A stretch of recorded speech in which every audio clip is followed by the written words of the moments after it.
Ellen White Reconsidered, a series of presentations for people who have questions about Ellen White's writings. Today, our subject will be fascinating discoveries. Welcome. Glad you could join us today. I'm Pastor Kevin Morgan, and I'm working on a book that I'm really excited about. And today I'm going to share some new things that I've discovered just in last minute details that I've been adding to it as I'm indexing it for the publication, which it'll soon be coming out. Let me show you the book.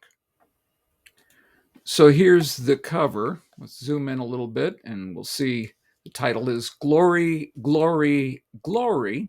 That's based on the inspiration of what she saw in vision. And let's go down to the subtitle, Ellen G. White's Inspiring Early Vision Books, annotated by Kevin L. Morgan. Now let's flip it over and see what the back says. The glorious things I saw there, I cannot describe.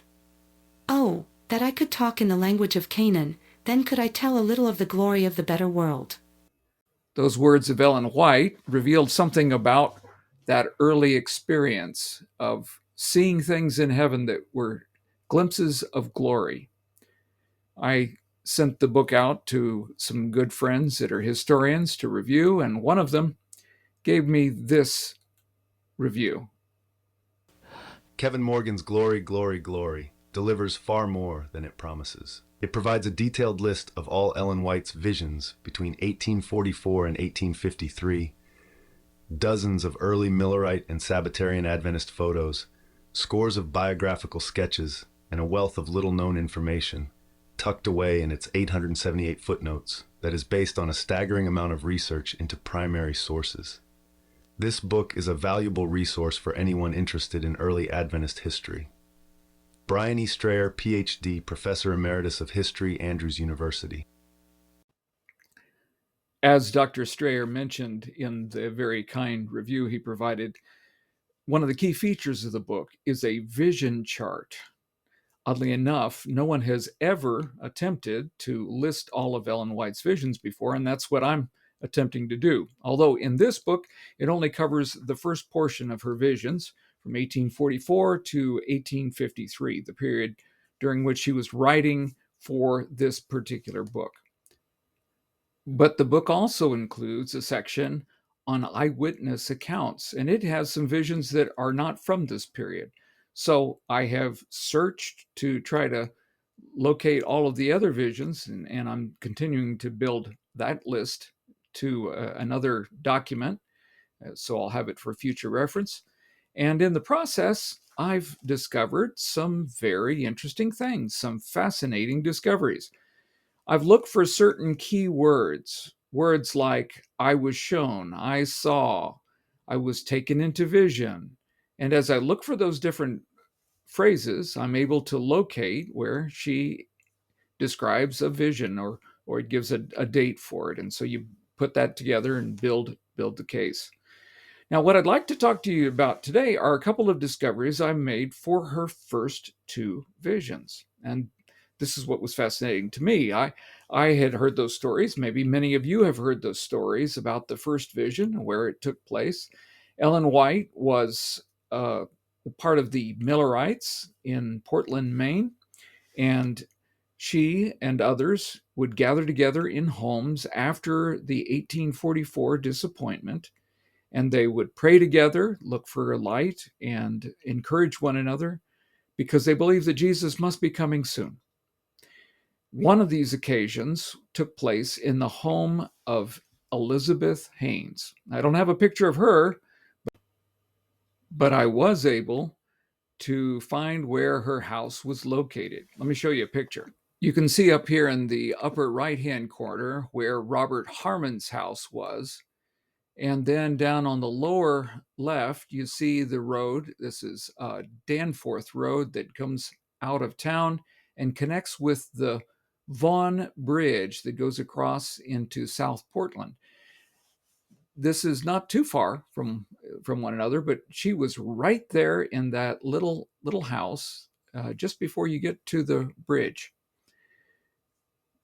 During this time, Ellen White was suffering with problems of her lungs, and Ellen White's mom, Eunice Harmon, had her hands full with other children, and so Elizabeth Haynes, the sweet lady that she was, opened her home to the 17-year-old Ellen Harmon to stay with her part of the time. It was winter time and snowy out, and Ellen could take a sleigh over to Elizabeth Haynes' house. On the occasion that her vision took place, she was gathered together with four other women praying together in the Haynes home when suddenly something that had never happened to her before took place. Ellen described her vision in her first letter to Enoch Jacobs, who was the editor of a Adventist publication at the time. She said she looked up trying to find the band of the Adventists, and a voice said, "Look up a little higher." And she did, and she saw them on a pathway headed towards heaven. The new things that I discovered was there was a description of how she felt when she was coming out of the vision. That's what I want to share with you next. They thought that I was dead, and there they watched and cried and prayed so long. But to me it was heaven, it was life, and then the world was spread out before me, and I saw darkness like the pall of death. When my breath came again to my body, I could not hear anything. Oh, how dark this world looked to me. After I came out of vision, everything looked changed, a gloom was spread over all I beheld. The light and glory that my eyes had rested upon had eclipsed the light, and thus it was for many hours. Then gradually I began to recognize the light, and I asked where I was. "You are right here in my house," said the owner of the house. "What, here?" "I am here. Do you not know about it?" Then it all came back to me. Is this to be my home? Have I come here again? Oh, the weight and the burden which came upon my soul. But then grace was given to me, and since that time nothing has cut off the glory that I could behold in Jesus Christ. My eyes have seen him as much as human eyes could see him. God had taken me away to behold his glory. I want you to know that that very sight made me strong, so that nothing in the earth or in human beings would lead me to place my hopes in the earth or in human beings. I could see that Jesus was our only hope, and that to him we can trust everything. He will never leave or forsake us. The vision had given her a glimpse of Jesus' glory, the pathway leading to heaven that folks could stay on and reach the destination with Jesus at their head. It was a beautiful message, but it was pointing back to the experience that many of them had left behind.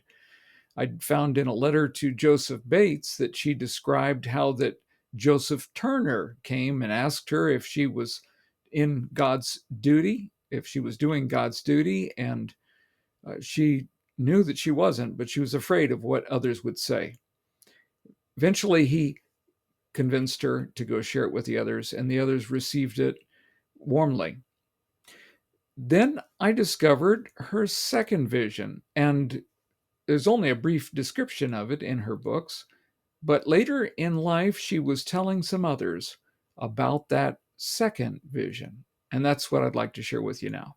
About 1 week after this, the Lord gave me another view and showed me the trials I must pass through, that I must go and relate to others what he had revealed to me. It was shown me that my labors would meet with great opposition, and that my heart would be rent with anguish. But said the angel, "The grace of God is sufficient for you. He will sustain you." There were 5 sisters of us in our house, praying, and while we were praying, the power of God came upon me, and there I was taken off in vision. And what did I see? I saw a world with all the blackness of midnight upon it, the wickedness that was presented. And I said, "Is there no more coming here?" And then there was like a little chain, a thread of light from the heaven where I was, fastened to persons in that dense darkness. Then the instruction was given that these had the light from heaven and must let that light shine forth upon others. They must take Christ as their example, and work as Christ worked, with all the self-denial and self-sacrifice. And if they win heaven at last, it is through Christ. I bid you go and give the message. I command you. Why, I cannot speak a loud word, I said. But go was the message. And go she did. There was an opening for her to go to Poland, where her sisters lived, and to share the first vision. And then from there, they went back to Portland for a bit, and then they had a mission to return a horse to a brother by the name of White, who was in Orrington, Maine.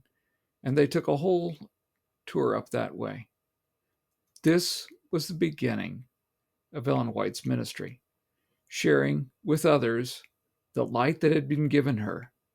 She was to go and to share. Now, I don't know about you, but I had never heard that part of the story before, and it's unique. It is encouraging, and I hope you enjoyed it. God bless you. Go in God's peace.